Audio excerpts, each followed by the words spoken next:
Siber itu tertanggal 5 Mei 2025. Nah, untuk laporan Ibu Dr. Reza Gladys itu sangat cepat prosesnya dan sangat cepat penangkapan terhadap IM, terhadap NM, dan sangat-sangat pokoknya untuk penangkapan dan penahanan itu cepat. Saya sebagai rakyat yang tidak paham, sebenarnya bukan tidak paham, Pak. Kami nggak mau ambil pusing aja dengan kasus-kasus kayak gini, tapi kami melihat kinerja bapak-bapak semua, kok kayak ada sesuatu yang aneh gitu. Kenapa? Laporan Bang Fahmi tentang rekaman ilegal dijadikan bukti, kok kayaknya sampai sekarang nggak ada update-nya. Nah, kalau soal kasus Reza Gladys dan kenapa perpanjangan NM selalu di up dan seakan-akan laporan doktif, laporan yang lain itu nggak ada perkembangan. Jadi yang ada itu hanya perkembangan dari laporan dari Dr. Reza Gladys. Tolong bapak-bapak jelaskan ke kami yang ini pengetahuan ini, boleh nggak sih atau tidak sih gitu, hanya mengutamakan satu kasus seakan-akan atau patut diduga bapak-bapak sengaja membelakangkan kasus-kasus yang dari kubu lawan. Artinya secara tidak langsung berarti NM dan Reza Gladys ini kan dua kubu yang berbeda, lawannya versus ya.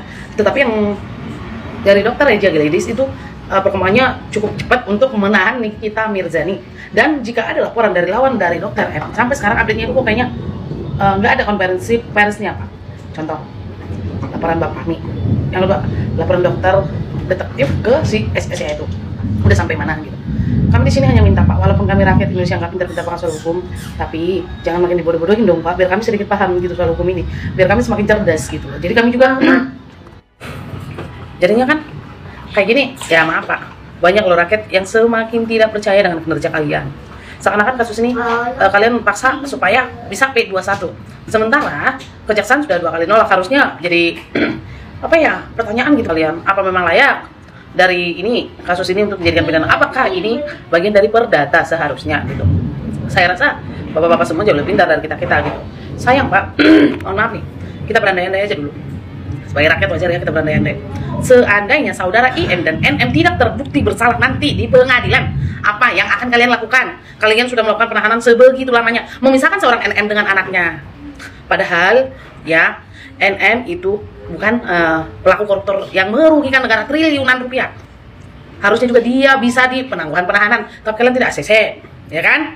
Dia itu melakukan, kemarin tuh pernah ngajuin penangguhan penahanan supaya bisa tetap menafkahi anaknya, tapi kalian tidak ACC. Bahkan penahanannya perpanjang. Jadinya kami patut nggak menduga-duga yang tidak penting. Saya rasa wajar, Pak, ya. Kalau cuma ditolak sekali ya mending gitu kan, Pak.